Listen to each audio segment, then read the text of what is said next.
internet yi nekk ci suñu chaîne YouTube Tenfogo TV ñu ngi leen di nuyu di leen di ziar ku ci nekk ci turam ak santam tey jii ñu ngi ñëwoon seet si benn ndaw buy yëngu ci wàllu politique fii ci Ndiaffate Séeréer nekk conseiller municipal tey moom lañ ñëwoon seet si mu ngi tudd Sambasouba Sarr di professeur SVT au lycée de Soum di nekk aussi conseiller municipal dans la commune de Ndiaffate tey moom lañ ñëwoon pour seet si ñu bàyyi monsieur Sarr mu nuyu ak yéen mbokk internet yi. Bonjour monsieur Sarr. Bonjour Amath, ça va bien. Merci. Donc maa ngi leen di nuyu bu baax di leen di sant surtout yow mi nga xam ne yaa ma may occasion bi ma mën a wax ak daanaka Sénégal wala àdduna bi. Donc man Sambasouba Sarr laa tudd dëkk Ndiaffate Séeréer nekk conseiller municipal ci commune Ndiaffate waaw di jàngale mat SVT lycée bu Soum waaw. Merci monsieur Sarr tey bëggoon nañ xam yow avant ngay nekk conseiller amoon na foo xamante ne nii foofu nga nekkoon di yëngu ci wàllu politique bëggoon nañ xam ban date nga commencé ci di yëngu ci wàllu politique ak aussi lan moo la poussé pour nga dugg ci politique bi. waaw merci beaucoup man daanaka politique bi Foundiougne laa ko commencé parce que 2007 bi may jàngee Foundiougne foofu laa commencé doon ànd ak sax benn grand bu tudd Pape Dib Sarr temps yooyu mu ngi nekkoon ci mairie Foundiougne bi nekk adjoint maire moom laa doon àndal tey bu ma bëggee politique sax xëy na wala bu ma ci nekkee moom bokk na ci parce que moom laa gisoon vraiment mu nekk ci politique bi di ci def ay action yu baax ma dem ba ne waaw lii vraiment amul problème quoi parce que lu baax la ndax daf doon dimbale nit ñi ci ay fànn yu bëree bëri ma ne lii daal xam naa ne bon naa ci nekk gum nii rek ci laa nekk di ànd ak moom vraiment ñuy waxtaan may gis rek may seet di xool parce que temps yooyu xam nga comme xale laa woon vraiment gënoon naa tuuti nii et puis loolu nekkul woon sax sama affaire mais comme man naturellement dama mës a bëgg yëngatu naturellement donc yëngatu bi mu ngi commencé fii ci Ndiaffate Séeréer bi ma dëkk ci ASC cosaan daara ji nga xam ne lépp loo xam ne am nañu ko wala ñu ngi koy def man ci li ma man ci xel ci xalaat ci doole maa ngi ko ciy def donc foofu la commencé ma dem nag foofu Foundiougne fekk fa vraiment comme ni ma la ko waxee Pape Dib boobu muy def loolu affaire bi neex ma nekk ci loolu daal foofu laa commencé mais après si laa bàyyi Foundiougne ma ñëw Ndiaffate parce que li ma ci comprendre mooy xam nga Foundiougne comme dama fa doon jàngee rek dëkkuma foofu peut-être am na yu bëri yoo xam ne buñ ci buggee dem mën na ma indil ay gàllankoor waaw par contre fii nga xam ne fii laa dëkk yaakaar naa fii lañ ma gën a xamee moo tax ma ñëw naan bàyyil ma militer fii mais man mën naa la wax ne Foundiougne sama vote élection Foundiougne laa ko njëkk a defee maanaam ma jël sama carte dox ba ci bureau de vote ma dugal loolu Foundiougne la njëkk a amee après si laa bàyyi nag ma ñëw fii. Merci monsieur Sarr bi nga commencé di yëngu ci wàllu politique fële na la au niveau de Foundiougne nga nekk ndaw aussi sa xel may la nga dellu si sa dëkk pour bokk si ñi nga xamante ne ni ëllëg nañ leen ràññee ñu naan diwkat dëkk goxam la dëkk bëgg na goxam bi nga ñëwee fii nii di door a dugg ci wàllu politique yan parti nga fi fekk ak yan jafe-jafe nga doon jànkonteel parce que xam nañ ne tout début est difficile. Tout à fait donc comme ni nga ko waxee xam nga bi ma nekkee Foundiougne man pour wan la nekk ne dama nekkoon engagé wu carrément mës nañ ma présenter Macky Sall maanaam jàpp ma ci loxo yóbbu ma ba ci Macky Sall boobu mu nekk premier ministre mu ñëwoon tournée Foundiougne ñu présenté ma ko c'est pour wax la rek ne niveau engagement bi ma amoon ci affaire politique bi bon bi ma jógee foofu bi ma ñëwee Ndiaffate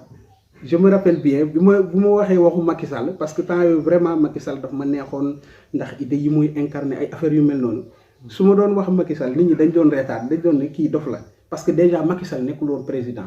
premier ministre la nekkoon mais xam nga man j'étais nekkul woon Ablaye Wade moo ma intéressé woon mais Macky Sall moo ma gënoon intéressé parce que encore une fois Pape Dib bi ma doon àndal moom Macky Sall la doon jàppale donc loolu moo taxoon ma nekk ci Macky Sall bi ñëw Ndiaffate rek nag commencé lu nit wax rek ma ne ko Macky Sall lu nit wax mu ne ñu ne ma kii dafa dof ma nekk ci rek bon gëmuñ ko woon ñu dem ci ba gis nga li yàlla dogal Macky Sall génn ci Ablaye Wade ñu fexe ba mu ñëw fii parce que encore une fois Macky Sall avant muy nekk président ñëw na ba fii léegi du ma ñëwee nag fekk naa fi benn paa muy Amath Diop moom mu doon yëngatu ci affaire Macky Sall bi donc ñu gisee waxtaan ma xam ne vraiment kii mën naa ànd ak moom parce que vraiment pas bu gore la pas bu sérieux la pas boo xam ne mën naa la wax ne sax peut-être moom li muy dund bokkul ak politiciens yi moo tax souvent dama ko doon wax ne yow doo politicien parce que dafa am yoo xam ne yaa ngi koy wax la yaa ngi koy def politiciens yi du ñu wax loolu du ñu ko def politicien da lay wax ne fii la ñuy dem après dem fële te moom duy wax loolu moom fi muy dem foofu la lay wax donc ñu nekk ci ba yàlla def ñu gagné premier tour nag ak Mahamat Diop premier tour mais fekk dañu def un travail extraordinaire maanaam li ko jëlee 2009 bi ba keroog ñuy ca dekkal ngor ba keroog ñuy yegg si ci présidentielle bi Macky Sall faloo non Mahamat Diop li mu fi liggéey non c'était extraordinaire parce que dafa mettre en place APR ci commune u Ndiaffate loolu moo taxoon premier tour la ñu gagné Ablaye Wade ci élection yooyu dans la commune de Ndiaffate donc xam nga loolu c'est pas du lu ndaw parce que boo demoon ci biir Sénégal gox yi nga xam ne Macky Sall moo fa gagné woon premier tour ba bëriwuñu bëri waay boobu waaw kon yow su ma déggee ci sa wax donc yéen a njëkk a taxawal parti APR fii nii si biir Ndiaffate tout à fait Mahamat Diop nee naa la Mahamat Diop moom moo njëkk a taxawal parti APR man nag dafa dégg may wax waxu Macky Sall mu contacté ma ñëw mu ne ma damaa dégg ngay wax waxu diw te man moom laa faral lii moo ñu boole ma nekk ak moom nag vraiment ñuy def liggéey bu am solo ak ñeneen ci biir commune bi comme par exemple ay ñoom Saloum Diallo ay ñoom Souleymane Diallo ay ñoom comment on appelle ça Ablaye Kane fii nii Ndiaffate bi fii nii Malick Ndiaye ñooñu ñëpp ak ñoom Bokar waa Kër Mamadou Aïssata ñooñu ñëpp ñun ñoo doon ànd Moussa Ndong Thiofior donc c'est pour te dire que foo demoon ci gox yi rek amoon nañ ci benn élément bu taxaw boo xam ne noonu nit ñi dañu amoon ci moom maanaam respect parce que kooku dafa doon refléter image bu baax ci dëkk bi mu nekk ñooñu ñëpp nag ñun ñoo dajaloo woon Mahamat Diop boot ñu nekk ci ginnaawam nekk ci politique bi ba yàlla dogal ñu dem élection comme ni ma la ko waxee ñun ñu gagné premier tour mu nekkoon nag ndam bu am solo parce que même président Macky Sall ci boppam moom woowoon nañu félicité ñu ci gagné premier tour bi ñu gagné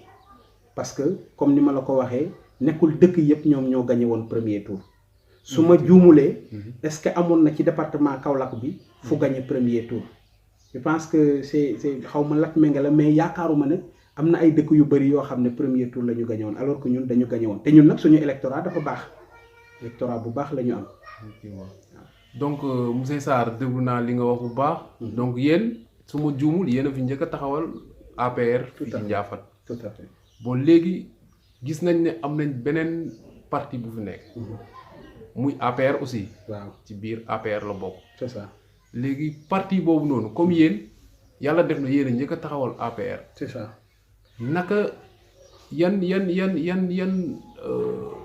activité moo fi jot a jaar. ba yéen ñi nga xamante ne yéen a nekkoon APR. tey ngeen génn foofu noonu. ñoom ñu ñëw taxaw di représenter APR ñu toog ci mairie bi. c'est ça donc loolu li ko waral mooy xam nga politique moom amul borom maanaam nekkul ne man maa ko moom wala keneen moo ko moom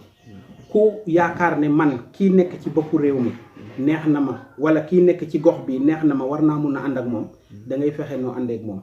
ñun bi ñu demee ba gagné présidentielle yi xam nga après ñuy dox di uti élection locale yi bi ñu demee ci locale yi naturellement avant ñu fay yegg ci deuxième tour bi mooy maire bi fi nekk tey mooy Aïssatou Ndiaye ci la ñëw bon mu ngi doon wax naka la ñëwee bon ñëw bi daal mooy man daal ci ni ma ko constaté dañu xëy rek ñu dégg oto buy wax waxu APR ci biir dëkk bi waxu man loolu laa gis. léegi loolu yéen nu ngeen ko dundee. te fekk yéen a nekkoon APR. non loolu nekkul woon problème parce que xam nga comme moom APR la nekk ñun ñu nekk APR. donc loolu nekkul woon problème ci moment boobu. ci instant boobu nekkul woon problème parce que ñun ñëpp benn bool bi lañ doon sotti mooy boolu Macky Sall bi mais bi ñu demee nag ba comment on appelle ça encore ba jege élection locale yi bon ñu ngi doon waxtaan di jéem a xool naka la ñuy def ba APR gën a am jëm. ci commune Ndiaffate bi bon rupture bi nag mu ngi amee effectivement ci vraiment ci bi ñu demee ci local yi nga xam ne dañu waroon defar benn liste ñu war ko bokk ñun ñëpp kan mooy nekk maire kan moo dul nekk maire xam nga yooyu dafay xaw a compliqué mais li ko gën a jafeel mooy dafa fekk Astou moom bi mu ñëwee dafa am ñoo xam ne ñoom ñoo ko doon jàppale ci kaw xam nga politique bi moom ay affaire u lobby la rek gars yi dañuy dajaloo fii naan suñu kii mooy nekk fii suñu kee mooy nekk fee donc bi mu ñëwee je me rappelle très bien surtout Diène Faye extracteur hydraulique daanaka Astou Ndiaye bu fi amee jëmm ji mu am Diène Faye moo tax parce que moom moo ko fi presque mën naa wax ne indi di ko soutenir loolu nag li ko waral mooy xam nga loolu la nit ñi xamul Diène balaa Astou Ndiaye ji ñëw réunion bu ñu defoon kër Ma Amath Diop Diène Faye daf ci doon dugal loxo xam nga li taxoon parce que Diène Faye temps yooyu lu mu waxoon Ma Amath Diop pour mu defal ko Ma Amath da ko koy defal moo tax mu ko doon jàppale mais fi mu amee problème ak Ma Amath mooy benn meeting moo amoon Latmingué docteur Macoumba Diouf di ko doon def docteur Macoumba Diouf envoyé ñu woon lettre invitation pour ñu dem fekkee loolu léegi nag Diène woo Ma Amath ne bu mu dem ci loolu xam nga affaire politique rek jalousie bi dafay bari dafa yaakaaroon ne peut-être bu ñu demee Diène dañ koy sori jege Macoumba léegi loolu bi mu amee mu ne Ma Amath bul dem comme ni ma la ko waxee Ma Amath moom gisul woon bañ a dem moom li mu gisoon mooy comme Macoumba Diouf docteur Macoumba frère am la mu ngi ko doon ñu ngi doon waxtaan dans le cadre du département donc il n'est pas question mu organiser meeting bu toll noonu invité ko moom mu bañ na du ci dem fii la rupture amee entre Diène ak Ma Amath léegi nag ci la gën a pousse Astou mu ñëw moo xam ne bon naturellement comme Astou moom bu ko waxee ne defal ma lii mu defal ko lii bu ko waxee ne contrer Ma Amath dina ko mën a contrer noonu la ñu defee rupture mais je vous rappelle que Diène lu ñu mosoon def kër Ma Amath Diop balaa ñuy jël nguur gi booba temps yooyu sax mu ngi PDS daf ñu ci doon jàppale parce que man loolu lu ma fekkee la kenn nettaliwu ma ko dama ko fekkee mais bii comme ni ma la ko waxee histoire boobu amee bul dem dinaa dem ci la problème amee moo xam ne kon mënul contrôler Ma Amath Diop maanaam mënu ko ne tëddal fii mu tëdd toogal fee mu toog te xam nga ne politique yenn saa yi ñoom loolu la ñuy soxla waaw dañuy soxla ku ñu ne tëddal fii mu tëdd waaw li ma la d'accord tey ñu ngi jublu